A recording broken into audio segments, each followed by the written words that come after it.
Alberta Primetime with Michael Higgins. Welcome to Alberta Primetime. Ahead tonight, our politics panel on the funding of sexual assault centres in our province. But first, the tussle over tariffs. Well, a message to Premier Smith. One day, I think you might have to use that trump card and give approval for an export tax. Because you want to talk about a trump card, that will instantly change the game. Doug Ford Monday pressuring provincial counterparts to ramp up Trump tariff retaliation, including the push for an export tax on Alberta oil. Interestingly, Ontario suspended its surcharge on electricity 24 hours after implementing it. Joining us now, Gary Marr, President and CEO of the Canada-U.S. Foundation, of course, a former MLA and cabinet minister and former representative for our province in Washington and in Asia. Mr. Marr, welcome back, sir. Welcome. The first thing I have to say, Michael, is I've just recently recovered from a novel orthopedic procedure on my neck, which is called tariff whiplash. I mean, the things that have happened just in the last few days have been happened rapidly. Lots of changes. Tariffs on, tariffs off.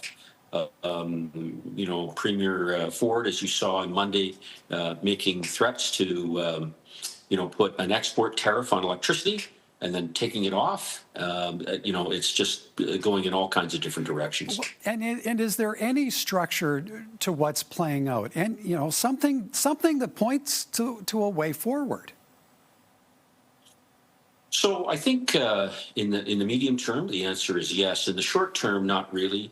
I would say that Premier Ford's suggestion that we put an export tariff on oil doesn't work particularly well, and the reason is because he wanted the tariff on electricity, but if you add up all the electricity exports from Canada going into the United States, it's about $4 billion a year, and it comes from British Columbia, Ontario, Quebec, and Manitoba. But if you're asking about oil, it's not $4 billion a year. It's more like $150 billion a year. So it's not really an equivalent kind of tool to be using as Premier Ford suggests. So I'm much more supportive of Premier Smith's approach to this. And I would say that, the good news is we've only got 201 weeks left of Donald Trump to deal with. The bad news is we've got 201 weeks of Donald Trump to deal with, and we better figure out what our short-term tactics are and what our long-term strategies are. And I'd say the good news is that premiers, the federal government, are working on both. And this isn't going to end really soon, but what we're seeing in the United States is Americans starting to push back on the impact that the tariffs have had on them in terms of the cost of living. And we've seen markets roiling. And I think that Mr. Trump says he doesn't look at what the markets have done, but the Trump bump that took place after he was elected on November the 5th has now, all those gains have all been erased, and we're in negative territory. And the markets clearly are looking for a little more certainty in terms of, the policies of the U.S. government. We'll see how much longer Mr. Trump can last with internal dissent, even among members of the Republican Party and the American public, that are pushing back on the effects of some of these tariffs. Well, and we're talking about tactics. You've drawn reference as well to Doug Ford. What's been the impact of the Doug Ford-Donald Trump dynamic on Tuesday? The rather quick rebuke that came from the White House. How much of a turning point does that represent? Well, I don't think very much, because the threat of a tariff is always provides you with more leverage than a tariff that you announce that you're going to put on and then you withdraw. And the reason why he withdrew was because, of course, Mr. Trump promised even bigger tariffs on steel and aluminum if Mr. Ford carried them out. I guess what Premier Ford got out of it was a meeting with Secretary of Commerce Lucknick coming up later this week.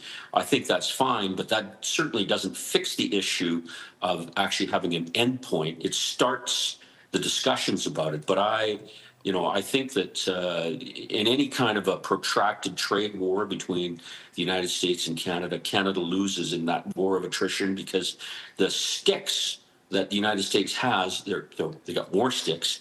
and they've got bigger sticks. And so we can't sort of last in that kind of a tit for tat kind of war for any length of time whatsoever.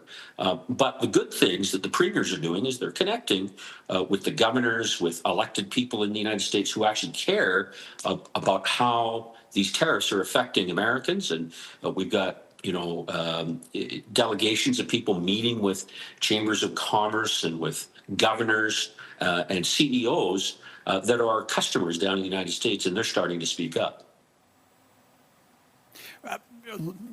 We're putting a lot of focus on Doug Ford, many looking at him as a de facto point person. But what about the ball now being in Mark Carney's court? At what point does the Prime Minister designate fit into this conversation? Well, I think that,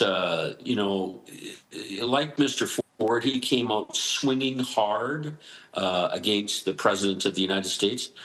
It's not clear to me that that's the best strategy. And by reason of comparison, I look at what the President of Mexico has done, President Sheinbaum. In many ways, they're in the same situation as Canada, but they've done so without threatening the President of the United States. And yet, they've gotten the same breaks that we've gotten in terms of postponing the implementation of tariffs.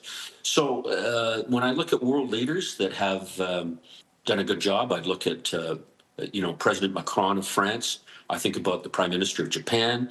I think about Keir Starmer, the Prime Minister of Great Britain. And I think about Gloria Sheinbaum, the President of Mexico. There's something to be learned from that.